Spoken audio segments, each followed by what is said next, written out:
Welcome. This video is slightly different from all the others. Today I show you what the combination of the language server Rust Analyzer and Vim and the COC plugin can help you in source code manipulation.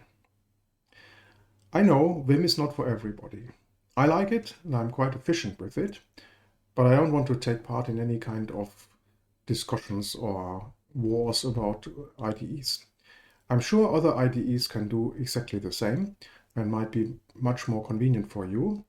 I work with Vim and I show you in this video how to do things with Vim. Let me first show you around the little project. It's completely nonsensical, it's just to show the IDE.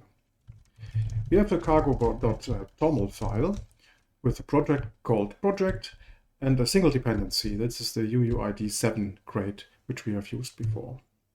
Nothing fancy. There's a main program, which has a submodule A, and we import something from A, which is a public struct. We call the constructor, we call functions in a submodule B of A, and we take some values and return stuff. In the A module, which is in the file a.rs, we define the function, we derive debug, we do some implementation of two methods, we define a private function and a public function, and do various things, just printing and calling methods.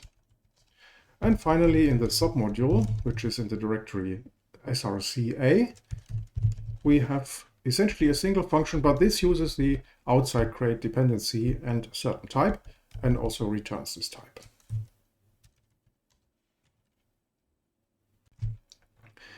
There's two functions which I use most.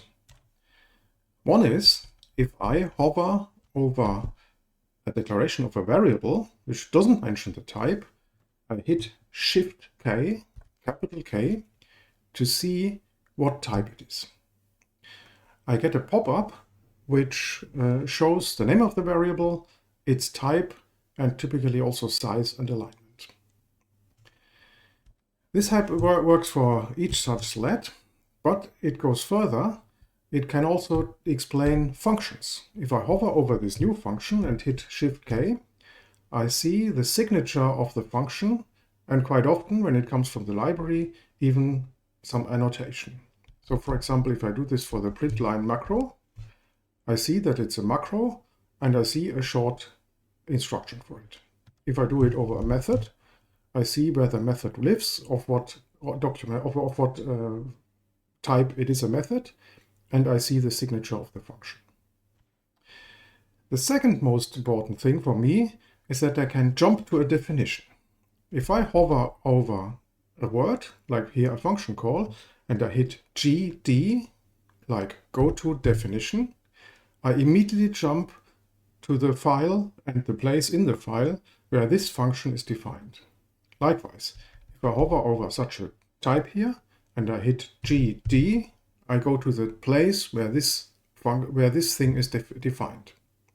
If I go to print line and I do GD, I can even jump to the source code. That's why we installed the source code of the library, such that I can see things, how they are implemented and potentially how they are documented.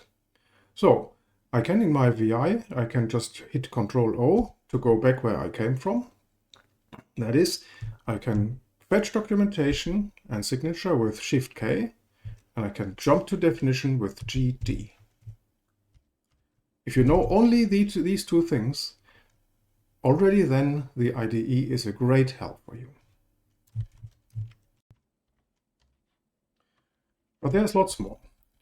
If I, for example, stand on such a variable definition, then I can fetch the pop-up for the type with Shift-K, but I can also type GY for go to type definition. In this case, if I do that, GY, I immediately jump to the place where the type UUID of the variable is actually defined. And quite often, I see not only what things are derived for it or how it's defined, but I also see some instructions for it. let's try this again. Here I get the type person, and if I type GY, I go to the definition of the type person in this file. The next thing is also quite important.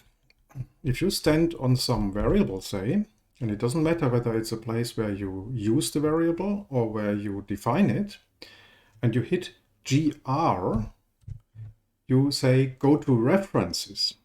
This means that you have a selection of all the places where this variable is actually used or defined.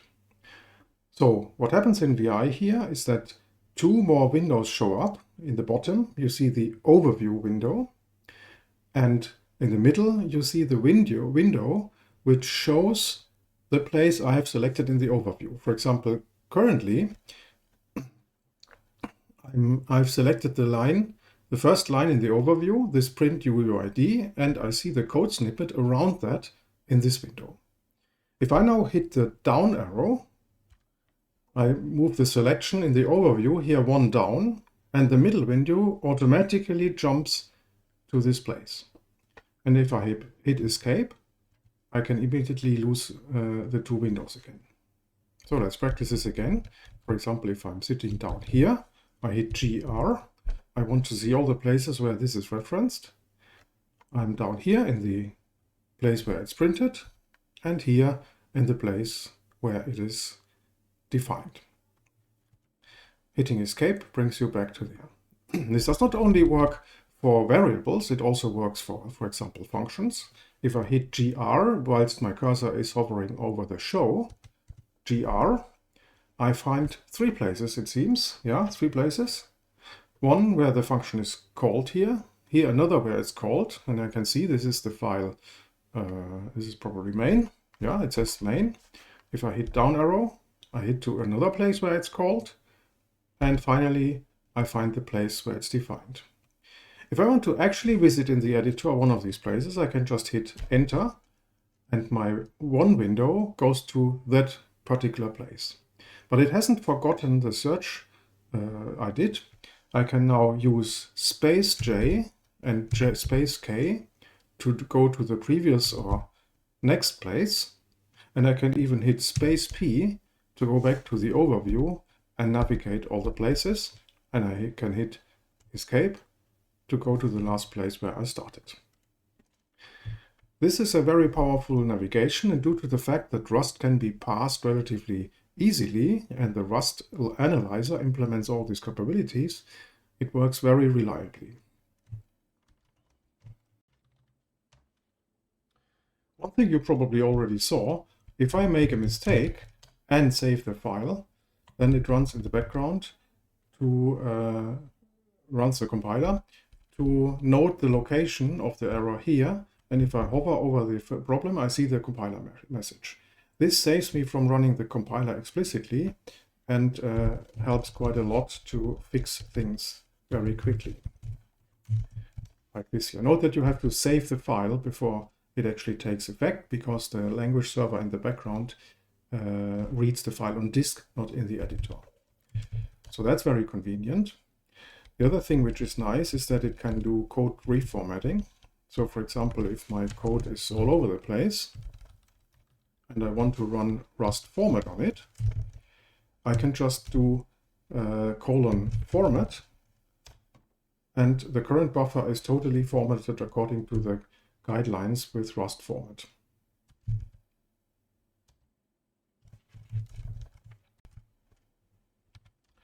My video is already approaching 10 minutes, so therefore I need to stop very soon, but I cannot stop without showing that the code completion. For example, if I use p dot here, I immediately get for typing help all the things which I could continue with. If I now hit an S, then I see that there's only two methods, namely show, which we know from here, or sum, which is probably fake here. And I can now use tab to switch between these completions. And if I have chosen the right one, I can hit enter and I directly get it. So code completion also helps quite a lot. Finally, there's lots more. If you look at the vimRC I have, which is the one I presented in the first video with setting up, there is lots of things. For example, the definition here is just for what I showed you, GD for code definition, GY for go to type definition, for go to references, there is GI for implementations if you do trades. Here is this show documentation K. And there is a rename functionality for code refactoring, and lots of things. Quite a few things are not even bound to keys here, and you can use the COC documentation and maybe also the Rust Analyzer documentation to find out more possibilities. But I will stop here for the video not to get too long. There's so many possibilities, there's so much it can do for you, but you will have to follow the links in the provided web page to look up the documentation yourself. I think this video was a selection of things which gets you started quickly and which helps you to navigate and find stuff in your code and to type quicker. I hope you enjoyed the video. See you in the next one.